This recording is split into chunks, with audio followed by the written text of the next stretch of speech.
Klik dulu tombol subscribe, jangan lupa nyalakan loncengnya supaya gak ketinggalan updatean selanjutnya. Sebuah sandiwara radio, persembahan Teater Sanggar Prativi. Dalam episode ini menampilkan 3 murid perguruan.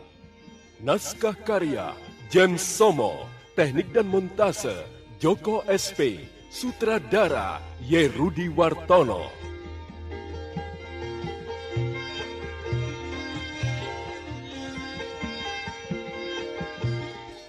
Pada seri ke-10 ini didukung para pelaku Ai sebagai Sabawanti, Wenda sebagai Aranato, Yoko sebagai Begawan Prasetya, Susi sebagai Budiawati, Billy sebagai Ambuni, Francisca sebagai Satiti, Elias sebagai Suatama, dan pembawa cerita Rusli Pontian. Selamat menikmati.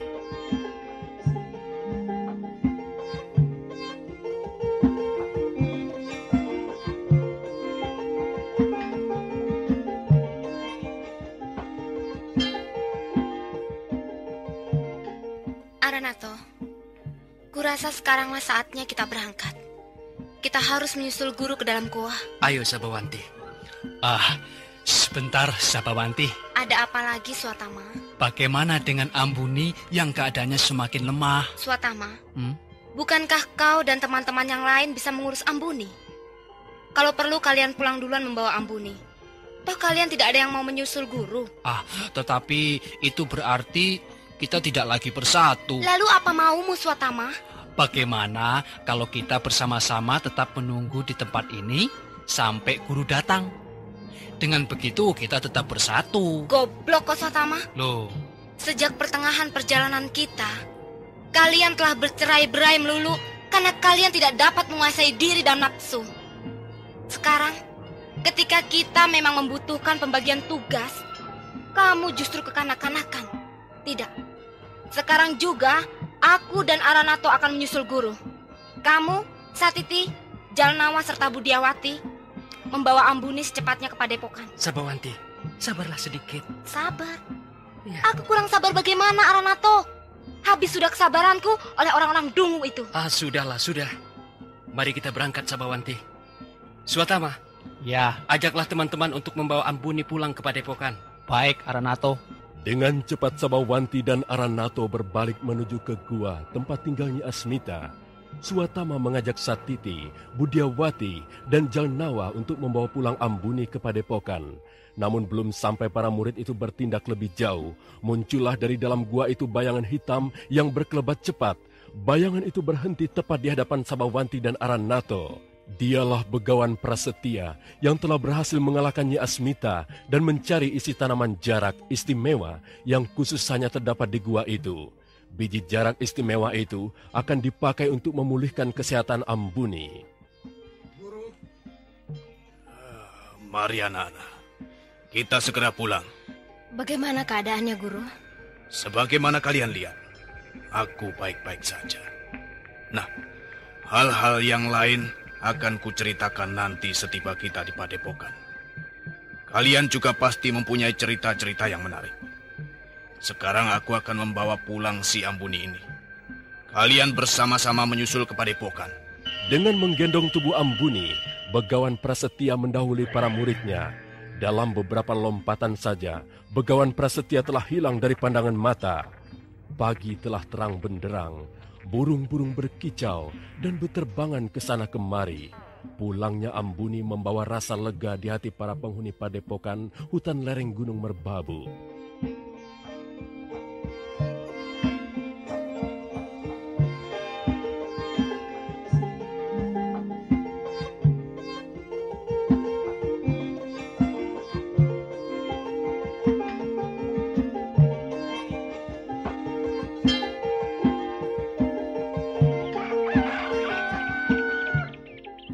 Di tengah heningnya pagi, diseling kokok ayam jantan dan kicauan burung-burung, bersyukurlah seluruh alam di sekitar Padepokan hutan lereng Merbabu. Ambuni si anak yang hilang telah kembali dan berada di tengah-tengah saudara-saudara seperguruannya. Dari hari ke hari, ketentraman padepokan itu kembali bisa dirasakan. Setiap pagi, murid-murid dan gurunya bangun, memulai kegiatan mereka sepanjang hari. Sementara itu kesehatan Ambuni semakin berangsur-angsur membaik.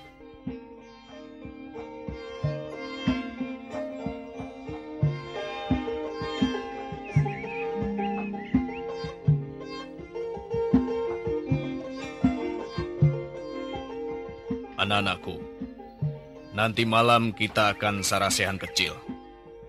Aku harap siang ini kalian bisa mempersiapkan diri sebaik-baiknya.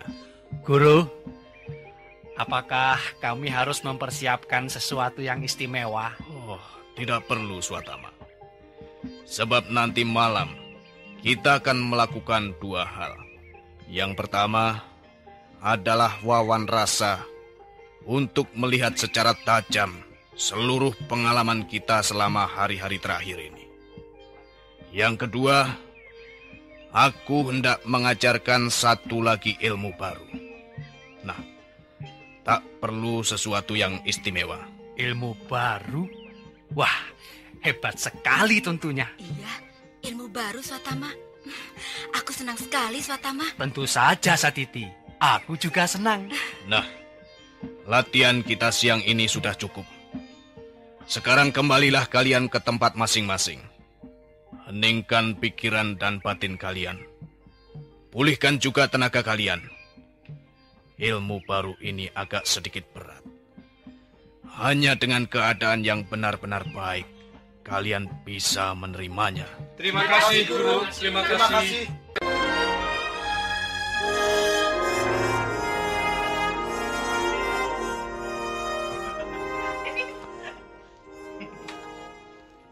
Wah, pokoknya meskipun pengalaman itu pahit sekali, tetapi ada enaknya juga loh. Oh, iya. Iya. Wah, kau sungguh-sungguh tidur dengan Nyi Asmita. Ya, begitulah. Pokoknya nggak rugi. Orangnya cantik, perawakannya manis dan sintal. Sedap. Mana mungkin, Ambuni. Tubuhnya Asmita kan jelek dan tua. Jalnawa, Jalnawa. Rupa-rupanya kamu iri ya? Ku beritahu ya. Gadis yang mendampingiku selama berhari-hari itu istimewa sekali, Jalnawa. Dia tidak hanya cantik, tetapi juga mempesona. Pertemuanku dengan gadis itu telah membuat aku merasa sungguh-sungguh sempurna sebagai lelaki. Dialah yang mengajarkan aku arti seorang laki-laki.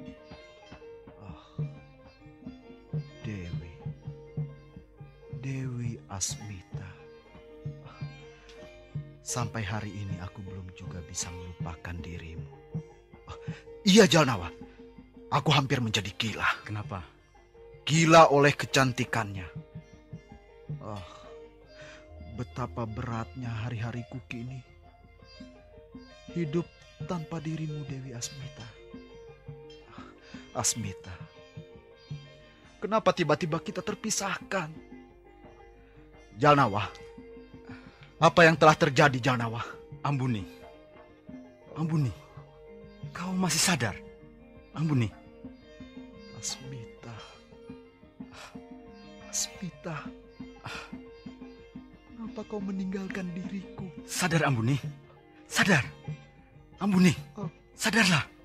Jalnawa, apa yang sebenarnya telah terjadi pada diriku ini? Katakan, Jalnawa. Katakan! Iya. Akan kukatakan semuanya, Ambuni. Tetapi, cobalah kau sedikit tenang. Betapa sakitnya. Betapa hancurnya aku. Apakah kamu sadar bahwa kamu telah tersesat? Tersesat? Iya. Tersesat? Tersesat kemana? Ke arah Durjana. Maksudmu? Kata guru, kamu terperangkap oleh nafsu dan keinginan-keinginan semu yang ada di dalam dirimu sendiri. Kau bicara apa, Jalnawa? Karena kamu tidak bisa menguasai nafsu-nafsu kedaginganmu, maka dengan mudah Nyi Asmita menangkapmu dalam genggamannya.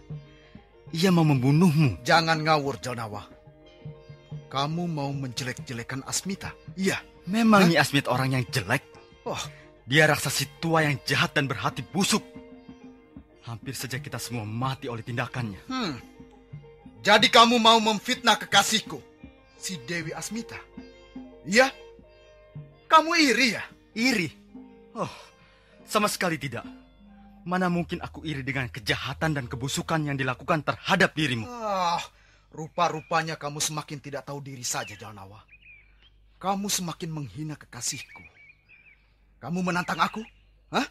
Setan! Sadar, Ambuni. Sadar. Kau anggap aku ini gila? Kurang ajar. Keterlaluan. Menghina kamu, Jalnawa. Bukan, Ambuni. Bukan. Maksudku, bersabarlah sedikit. Jangan cepat-cepat marah.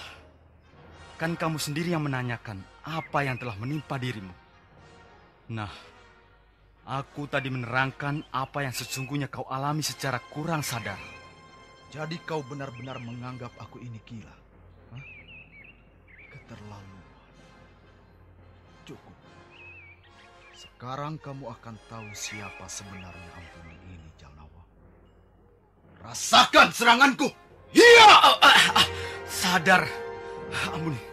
Sabar dulu, sabar. Hah? Masih juga berlagak sok benar ya? Hah? Ini.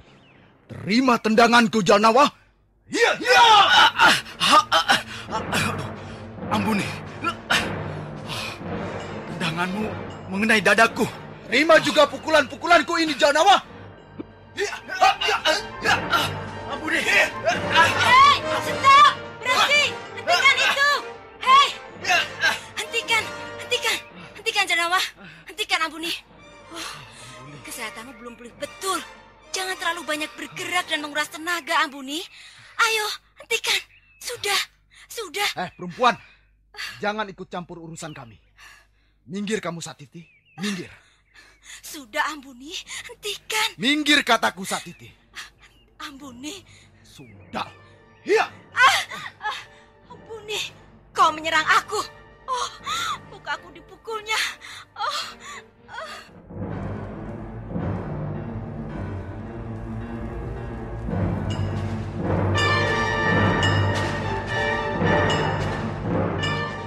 Tiba-tiba muncul sebuah bayangan hitam yang berkelebat cepat di antara tubuh 3 orang yang sedang berkelahi itu. Dalam beberapa kali gebrakan saja, ketiga murid perguruan itu telah terkapar tak berdaya di atas tanah.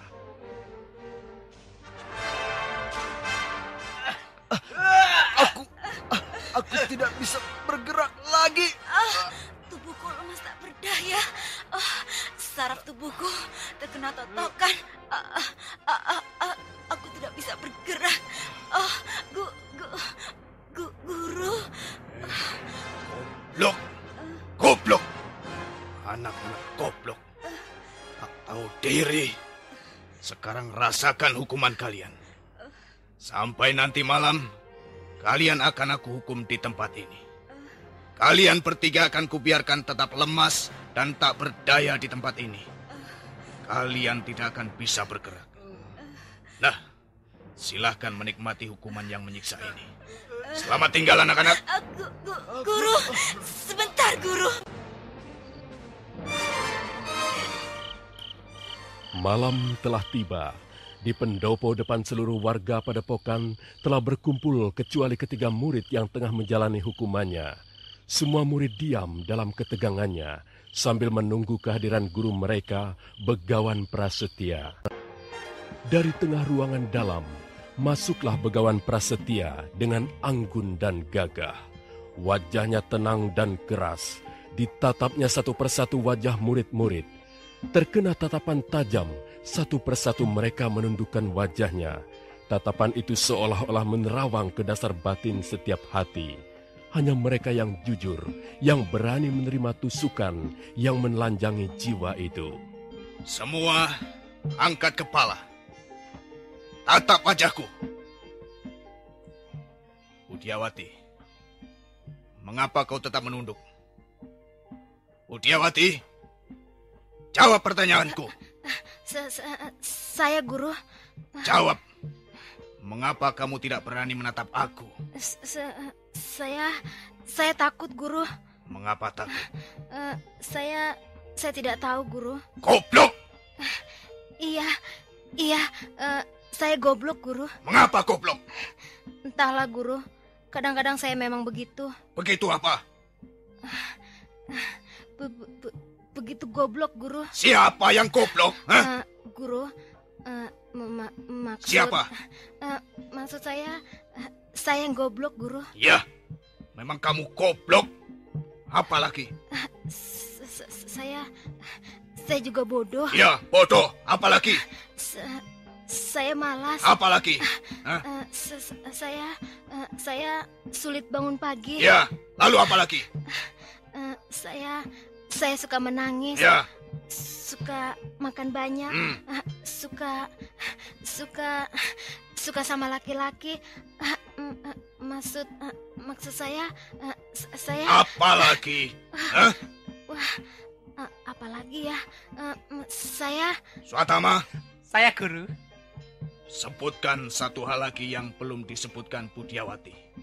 Padahal itu yang paling jelas menjadi kelemahannya.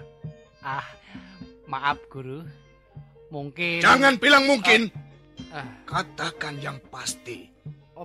Budiawati itu penakut. Ya, tepat. Budiawati memang penakut. Tidak cocok dengan hidup pesilat. Budiawati, Saya, Guru. apakah kamu masih ingin menjadi seorang pesilat? Tentu, saya masih ingin selalu menjadi seorang pesilat. Iya, pesilat yang baik dan tidak penakut. Bagus. Bersedia mengatasi kesulitan dan ketakutanmu? Bersedia, Guru. Bagus. Sekarang jawab pertanyaanku. Di mana ketika saudaramu, si Ambuni, Satiti, dan Jalnawa? Masih di tempat latihan, Guru. Mereka masih terbaring di lapangan di pinggir hutan. Mereka sedang menjalani hukuman karena mereka bertindak sewenang-wenang terhadap yang lain. Nah, malam ini kamu kutugaskan menyadarkan dan menjemput mereka. Bawa segera ketiganya kemari. Ayo cepat, sendiri. Saya Berangkat sekarang juga. Ayo cepat. Anda sedang mendengarkan Revanda Channel.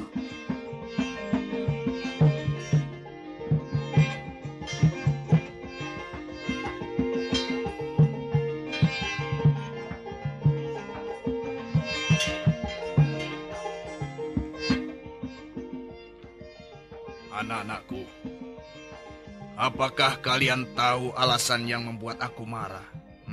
Guru, bolehkah saya mengatakan pendapat saya? Iya, silahkan Swatama. Tentu Guru amat kecewa dengan peristiwa tadi siang. Ambuni berkelahi melawan Satiti dan Jalnawa. Tentunya Guru tidak mengharapkan di antara kami ini sering terjadi perselisihan. Begitulah pendapat saya, Guru. Iya, ada juga benarnya apa yang kamu katakan, Swatama. Nah, sekarang aku ingin tahu apa pendapat Sapawanti dan Aranato. Saya tidak bisa secara tepat menebak apa yang membuat Guru marah pada malam ini. Tetapi saya ingin mengatakan sesuatu yang menurut saya amat penting, Guru. Iya, katakanlah Aranato. Ambuni baru saja sembuh dari sakit yang hampir merenggut nyawanya. Namun demikian, tanpa pertimbangan apa-apa, ketiga orang itu berkelahi. Ini berbahaya bagi kesehatan Ambuni. Sapawanti, aku ingin mendengar kau mengatakan sesuatu. Saya, Guru. Saya tidak punya banyak pendapat. Saya hanya merasa selama beberapa hari terakhir sesudah peristiwa di Gunung Merbabu itu, suasana padepokan kita aneh. Saya mengalami sesuatu suasana yang ganjil.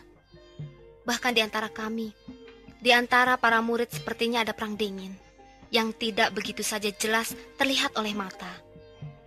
Sementara hubungan antara guru dan kami pun sungguh diwarnai oleh dinding-dinding pemisah yang tajam namun sama sekali kasat oleh mata. suasana padepokan ini dingin dan membeku. Sungguh, saya amat sedih dengan semua yang saya alami selama beberapa hari terakhir ini. Dan saya bergembira bahwa malam ini guru bermaksud mengumpulkan kami secara istimewa dan dalam suasana yang istimewa. Sayangnya, rencana kita tidak berjalan sebagaimana yang saya bayangkan. 3 orang teman kami tidak hadir di tempat ini. Dan sekarang, Budiawati pun pergi menyusul mereka. Saya sedih, Guru. Saya ingin mendengar Guru berterus terang mengatakan kebenaran dari semua yang kami alami ini. Aku baru akan mengatakan semuanya. Kalau kalian sudah lengkap berkumpul di sini. Satu hal yang penting kalian ketahui. Aku akan mulai bertindak lebih keras dan lebih disiplin sejak saat ini. Aku tidak ingin kalian akhirnya menjadi pendekar-pendekar pengecut dan berhati dengki, malas, manja, dan culas. Ingat peristiwa hari-hari lalu. Menyakitkan. Dan peristiwa hari ini terlalu berat bagiku melihat ulah tingkah kalian yang seperti anak-anak kecil itu. Swatama. Ya, Guru. Aranato. Iya, saya Guru. Dan kau Sabawanti. Saya Guru. Renungkan. Apakah setiap persoalan, semua perselisihan dan perbedaan pendapat harus diselesaikan dengan kekerasan? Renungkan. Apakah semua hal yang menyebabkan konflik pribadi harus dan hanya selesai dengan kekerasan? Dengan saling membunuh dan membalas dendam? Dewata. Kalau saja semua manusia ini memiliki hati. Ya, hati. Maka segala hal akan terasa indah. Terasa memuliakan keagunganmu, ya Sang Yang Ilahi. Karena di sana akan ada cinta, akan ada pengampunan, belas kasih, perdamaian, dan persatuan.